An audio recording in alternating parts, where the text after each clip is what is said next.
আমি পদত্যাগ করেছি হাসিনা। আমরা নিশ্চয়ই হাসিনাকে ভুলে যাইনি। বাংলাদেশের সবচেয়ে বেশি রক্ত পিপাসু যে হাসিনা, সেই হাসিনা কথা বলছি। অর্থাৎ আহ, এই ক্ষমতা আসার পর থেকে দীর্ঘ প্রায় 16 বছর যাবৎ তিনি এদেশের সাধারণ মানুষকে এবং বিরোধী দলীয় নেতাকর্মীদেরকে অবাধে হত্যা করে এই রক্ত পিপাসু হাসিনা ক্ষমতা থাকতে চেয়েছিলেন।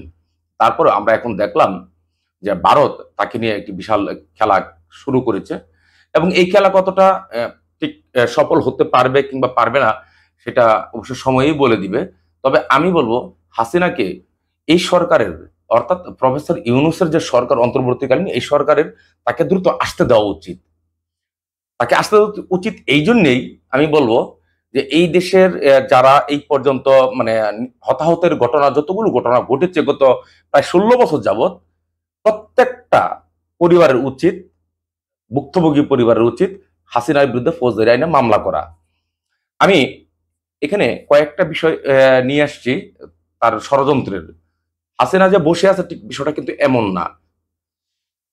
বাংলাদেশের সাবেক অর্থাৎ পতিত হাসিনা আমরা জানি যে দেশ ছেড়ে পালিয়ে গেছেন। তারপর জনগণের উদ্দেশ্যে তিনি একটি খোলা চিঠি দিয়েছেন। কোনো কোনো জায়গা আসছে দ্য প্রিন্টে, অর্থাৎ ইন্ডিয়ার যে একটা মাধ্যম আছে, সংবাদ মাধ্যম, সেটা দ্য প্রিন্টে তিনি একটি 7 আগস্ট অর্থাৎ দিল্লি থেকে প্রচারিত একটি খোলা চিঠি তিনি স্পষ্ট করেই তার পদত্যাগের কথা উল্লেখ করেছেন।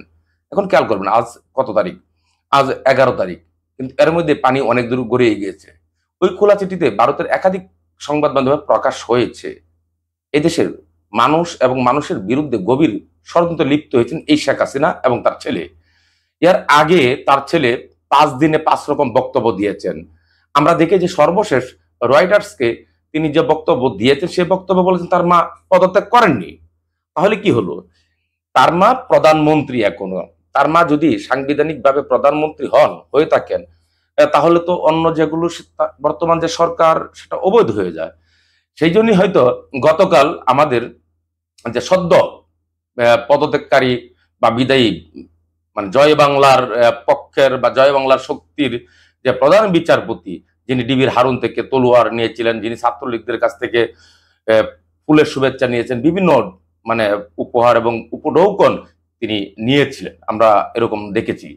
তো এই যে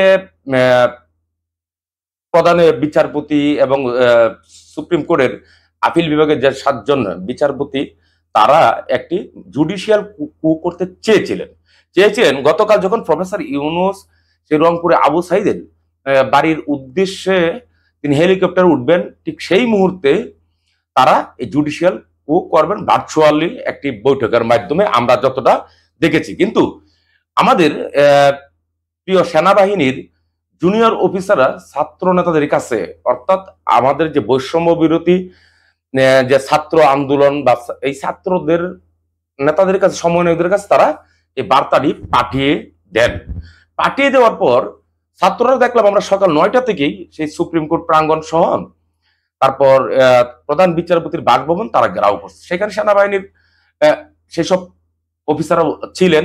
আসলে তারা অনেকটাই এমনভাবে ছিলেন যে নিরাপত্তা নিশ্চিতকরণের লক্ষ্যে, কিন্তু তারা আসলে ছিলেন যাতে কোনোভাবেই এই জুডিশিয়াল কু ঘটনা না ঘটে। আমি এখানে একটি বিষয় উল্লেখ করছি। আমরা যদি দেখি, এর আগে হাসিনা একটি ভিডিও রেকর্ড অডিও রেকর্ড ফাঁস হয়েছে।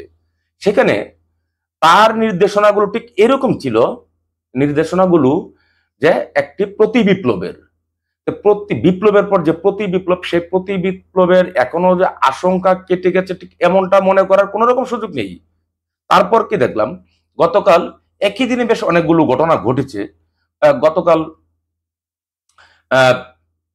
যে বিষয়টা ঘটলো, সেই বিষয়টা গোপালগঞ্জে আমরা দেখলাম আমাদের সশস্ত্র বাহিনীর সদস্যদের উপর হামলা হয়েছে এবং সেখানে অস্ত্র লুট করে নেওয়া হয়েছে। তারপর সেখানে দেখলাম সশস্ত্র বাহিনীর লোকদেরকে আহত করা হয়েছে, গাড়ি পুড়িয়ে দেওয়া হয়েছে। এবং আরো দেখলাম সেখানে এই যে গণহত্যাকারী এবং দেশ বিরোধী যে আওয়ামী লীগের দল, আওয়ামী লীগের গোপালগঞ্জের যেসব লোকজন আছেন, নেতাকর্মীরা, তারা সেখানে কাপড় বেঁধে শপথ করেছে শেখ হাসিনাকে বাংলাদেশে আসবেন, আনবেন তারা। এছাড়া যদি আমি আরো কিছু বিষয় দেখি, এই গতকাল বিকালেই মানে আমরা যদি বলি যে সংখ্যা লঘিষ্ঠ বা এরকমই বলা যায়, যদিও কথাটা শুনতে খারাপ শোনা যায়, তাদেরকে দেখলাম বিকালবেলা এবং তাদের ভিতরে ছদ্মবেশে ছাত্রলীগ বিভিন্ন লীগের কর্মীরা ঢুকে শাহবাগে তারা একটি বিক্ষোভ প্রদর্শন করেছেন। এগুলো কিন্তু সবগুলো একই সূত্রে গাঁথা ষড়যন্ত্রগুলো। এদিকে যে বার্তাগুলা আমরা দেখলাম, বিশেষ করে হাসিনার যে অডিও বার্তা, তিনি বাংলাদেশে আসবেন, তিনি বাংলাদেশে আসার সঙ্গে সঙ্গে যাতে নেতা কর্মীরা হামলে পড়েন, যাতে জানমালে ক্ষতি করতে পারেন। আমরা তো সর্বশেষ এমনটাও দেখেছি যে শেখ হাসিনা পরিষ্কারভাবেই তার নেতা কর্মীদেরকে নামিয়েছিলেন পতনের আগের দিন। তার নেতা কর্মীরা প্রকাশ্যেই মানুষদেরকে বা ছাত্র জনতাকে অবাধে গুলি করেছে, বিভিন্ন জায়গায় হামলা করেছে, বিভিন্ন তারা অগ্নিকাণ্ডের ঘটনা ঘটিয়েছে।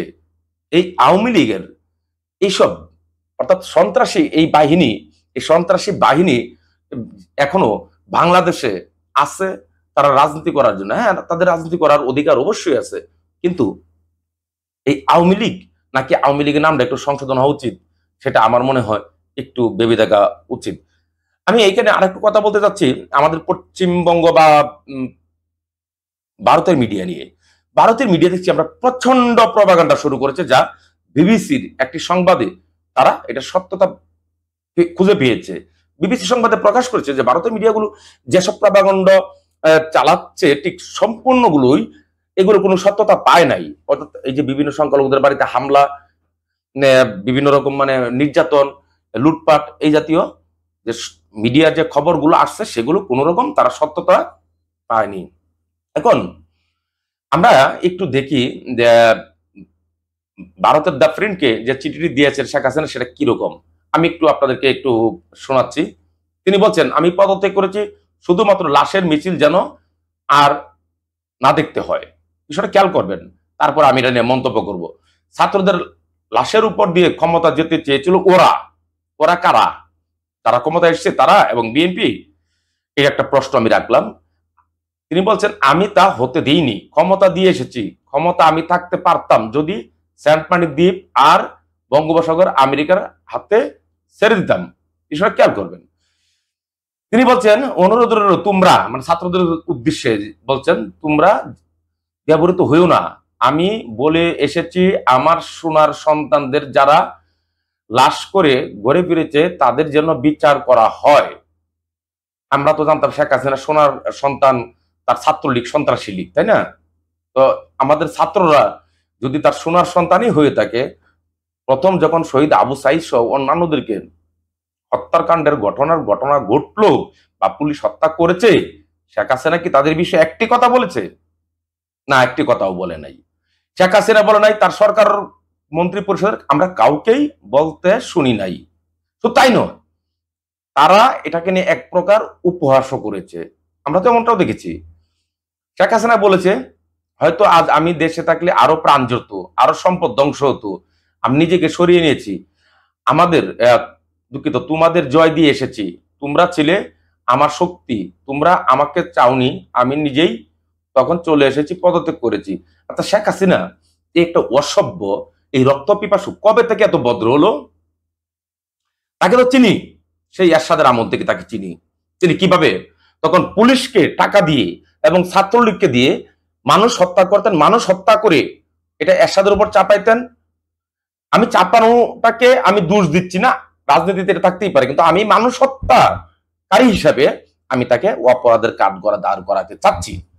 এবং তিনি এই হত্যাকাণ্ডের পর মানে হত্যাকাণ্ডের ঘটনা ঘটিয়ে তিনি খাইছে বানি যে গানটা, ওটা ট্যাপ রেকর্ডারে ছাড়তেন, আর বেশি করে সেদিন ভাবতেন আমার ফাঁসি চাই মুক্তিযোদ্ধা মতিউর রহমান রেন্টু তার স্পেশাল অ্যাসিস্ট্যান্ট লিখেছেন। এটা একটু মিথ্যা না। শেখ হাসিনা কি এটি গত প্রায় 16 বছর যাবত এই বাংলাদেশ এটি করেনি? শুধু কি খালি বিএনপি কিংবা বিরোধী মতাদর্শের রাজনৈতিক দলগুলোর নেতাকর্মীদেরকেই খুন গুম অপহরণ এগুলো করছে? না, শেখ হাসিনা সাধারণ ছাত্র জনতার উপর গুলি করেছে, সাধারণ ছাত্র জনতাকে বিভিন্ন রকম ভাবে তারা নির্যাতন করেছে, আমরা দেখেছি, এবং আমরা এটা দেখেছি সাধারণ মানুষও তার সিন্ডিকেটের কবল থেকে, তার সন্ত্রাসী বাহিনী, এখানে আওয়ামী লীগ যে বাহিনীটা, আওয়ামী লীগ বলেন, যুবলীগ বলেন, ছাত্রলীগ বলেন, টোটালটাই একটা সন্ত্রাসী বাহিনী। এই বাহিনীটাকে তারা বিভিন্নভাবে দেশে এক ধরনের স্টিম রুলার, নিপীড়ন, নির্যাতন, মানুষের একদিকে ট্যাক্স বাড়িয়ে দিয়ে আর একদিকে পণ্য বাড়িয়ে দিয়ে সিন্ডিকেট করে আবার একটা কথা বলতো, আমি খাওয়াই, আমি দিচ্ছি, আমি এই করছি, আমি সেই করছি। এই অসভ্য একটা খুনি, একটা বর্বর এই শেখ হাসিনা কথাবার্তা শুনলে মনে হতো কি এটা তার বাবার দেশ, আর তিনি এই দেশের মহারানী। এই একটা অসভ্য আবার বাংলাদেশে আসতেছে, নির্লজ্জ কোথাকার। এই নির্লজ্জকে আমি মনে করব যে আপনারাদের আমি অনুরোধ করব, যারা তত্ত্বাবধায়ক সরকারের উপদেষ্টা আছেন, প্রধান উপদেষ্টা সহ, এবং আমাদের যিনি আছেন স্বরাষ্ট্র মন্ত্রণালয়ের দায়িত্বপ্রাপ্ত সাবেক ব্রিগেডিয়ার জেনারেল জনাব এম সাখাওয়াত হোসেন, এবং আমি জনাব তৌহিদ হোসেন যিনি ফরেন অ্যাফেয়ার্স দায়িত্বে আছেন, আমি আপনাদেরকে অনুরোধ করব এই খুনিকে আপনারা নিয়ে আসুন বাংলাদেশে, এনে তাকে আইনের মুখোমুখি করুন। তিনি আবার বলেছেন, এমন কথা বলছেন যে পরাজয় আমার হয়েছে, কিন্তু জায়গাটা আমার বাংলাদেশের মানুষের হয়েছে। তিনি আরো বলছেন যে মানুষের জন্য আমার বাবা, আমাদের পরিবার জীবন দিয়েছে, খবর পেয়েছি ইতিমধ্যে অনেক নেতাকর্মীকে হত্যা ও বাড়ি ঘরে ভাঙচুর, অগ্নিসংযোগ করেছে। আচ্ছা, বাংলাদেশের মানুষ কি কোনো আওয়ামী লীগের বাড়ি ঘরে হামলা চালিয়েছে? হ্যাঁ, যদি আওয়ামী লীগ যদি সেটা আওয়ামী লীগ সন্ত্রাসী হয়, তো সেই সন্ত্রাসীকে যদি ধরে গণপিটুনি দেয়, তাহলে অপরাধটা কোথায়? খুব আছে না? গত 16 বছর যাবৎ আপনারা প্রত্যেকটা পরিবারকে, বাংলাদেশের সকল পরিবারকে ধ্বংস করেছেন, আমি সেটা বলবো না, বাংলাদেশের অধিকাংশ পরিবার বা নিপীড়ন নির্যাতন চালিয়েছে, সাধারণ মানুষ পর্যন্ত ওদের হাত থেকে বাঁচতে পারে নাই, সাধারণ মানুষ পর্যন্ত। আর তার একটা কথাই ছিল সবসময় যে আমার পরিবার। আচ্ছা, আমি বলবো যে মহিলা ডাইনি, একটা খুনি, ফেসিস্ট। তোমার পরিবার ছাড়া কি বাংলাদেশের কোনো পরিবার নেই? তোমার পরিবার তো একটা অসভ্য, তোমার বাপ সেও তো একটা অসভ্য ছিল। তোমার বাবা একদিকে মানুষকে হত্যা করেছে, আর একদিকে বড় বড় বয়ান ছাড়ছে। আমরা কি দেখিনি যে আসলে নেতা দিকে কিভাবে হত্যা করেছে? আমরা কি দেখিনি কত মুক্তিযোদ্ধাদেরকে হত্যা করেছে তোমার বাপ সেই মুজিব বাহিনী দিয়ে? এই মুজিব বাহিনী কারা গঠন করে দিয়েছিল? ভারত না? ভারত তো গঠন করে দিয়েছিল। এখন ভারতের প্রেসক্রিপশনে আবার তুমি এখানে আসতে চাচ্ছ, এবং তুমি বলতেছো ছাত্র জনতার যে আন্দোলন, যে বিপ্লব হয়েছে, অভ্যুত্থান হয়েছে, সেই অভ্যুত্থানকে তুমি ওই দিক দিয়ে নিতে যাচ্ছ যে আমি বঙ্গোপসাগর দিই নাই, আমি সেন্ট মার্টিন দেই নাই, তাই আমি ক্ষমতা থাকতে পারি নাই। তুমি কি মানুষকে বা সাধারণ ছাত্রদেরকে তুমি হত্যা করে এখানে থাকতে চাও নাই? থাকতে চাও নাই এখানে? তুমি তো চেয়েছো যে লাশের উপর দিয়ে ক্ষমতা থাকতে। এগুলো তো সব মিডিয়াতে চলে এসেছে, এবং তুমি তো এটাও চেয়েছো যে সেনাবাহিনীদেরকে সর্বশেষ মতো বলছো যে ওদেরকে গুলি করে মেরে ফেলতে, তাই না? এই দেশটাকে তোমার বাবার পৈতৃক সম্পত্তি। আমি তো মনে করি শেখ মুজিবের এখানে যে একটা কি মাজার নাকি একজন, শেখ মুজিব নিজে কি খুনি ছিলেন না? স্বৈরাচার ছিলেন না? সে কি বাকশাল কায়েম করে নাই? তার তো এখানে কিসের মাজার? মাজার কি মাজার হয় একটা ভালো দেশপ্রেমিক আদর্শবান মানুষের। আমি এখানে সবচেয়ে আমি যারা আমাদের নিপীড়িত মানুষ আছেন, বিভিন্নভাবে তাদের পরিবারের সদস্যরা হতাহতের শিকার হয়েছেন বিগত প্রায় 16 বছর যাবৎ, আমি সেসব পরিবারের সদস্যদেরকে বিনীতভাবে অনুরোধ করব, আপনারা শেখ হাসিনার বিরুদ্ধে ফৌজদারি আইনে মামলা করুন। প্রত্যেকে ফৌজদারি আইনে মামলা করুন শেখ হাসিনার বিরুদ্ধে। ফৌজদারি আইনে মামলা করুন, সেটা থানায় কিংবা আদালতে যান, নিম্ন আদালতে, তার বিরুদ্ধে ফৌজদারি আইনে মামলা করুন। যারা নিহত হয়েছেন তাদের বিরুদ্ধে, এবং যারা আহত হয়েছেন সেখানে অ্যাটেম্প্ট আপনারা মামলা করুন ফৌজদারি আইনে, যে হত্যাকাণ্ডের মানে অর্থাৎ হত্যা করার জন্য সেইভাবে আঘাত করা হয়েছে, কিন্তু হত্যাকাণ্ডের ঘটনা ঘটেনি। আপনারা উকিলদের সাথে কথা বলুন, অনেক উকিল আছে বাংলাদেশে বিএনপি দলীয়, তারা বসে আছেন কেন? আপনারা নিশ্চয়ই জানেন যে কারা কারা মারা গেছে। প্রত্যেকটা বাংলাদেশে তো অনেকগুলা মানে সংসদীয় এলাকা আছে, সব জায়গায় তো ঘটনাগুলো ঘটছে। বিএনপি নেতারা দয়া করে আপনারা ওই লোকগুলোকে নিয়ে আদালতে মামলা করার ব্যবস্থা করেন। আর আমি বলবো যে শেখ হাসিনাকে বাংলাদেশ ফিরিয়ে নিয়ে আসার মাননীয় প্রধান উপদেষ্টা সহ অন্য যারা আছেন তাদের সঙ্গে বিনয়ীভাবে বলবো, বিনয়ের সঙ্গে বলছি, হাসিনাকে আপনারা ফিরে আনুন। এনে এই আইনাগর যত বন্দিশালা ছিল সকল অপকর্মের কর্মকাণ্ডের কারণে শেখ হাসিনাকে দ্রুত ফিরে এনে তাকে আইনের মুখোমুখি করুন। আমি বিশ্বাস করি প্রত্যেকটি মামলা যদি দেই তাহলে হাজার হাজার বছর তার জেল হবে। হাজার হাজার বছর তার জেল হবে। একটা কিংবা দুইটা, মানে ফাঁসি না, ফাঁসির কথা যদি বলি আমি, তাহলে তো এক মামলায় শেষ, খেলা খতম। কিন্তু তা নয়, যদি তার প্রত্যেকটা মামলার সাজাটা ঠিক এরকম হয় জেলের, তাহলে তার বিরুদ্ধে হাজার হাজার বছর তার বিরুদ্ধে জেল হবে। আপনারা উচিত, আমি আপনাদেরকে অনুরোধ করে বলবো, দয়া করে শেখ হাসিনাকে বাংলাদেশে ফিরিয়ে আনুন।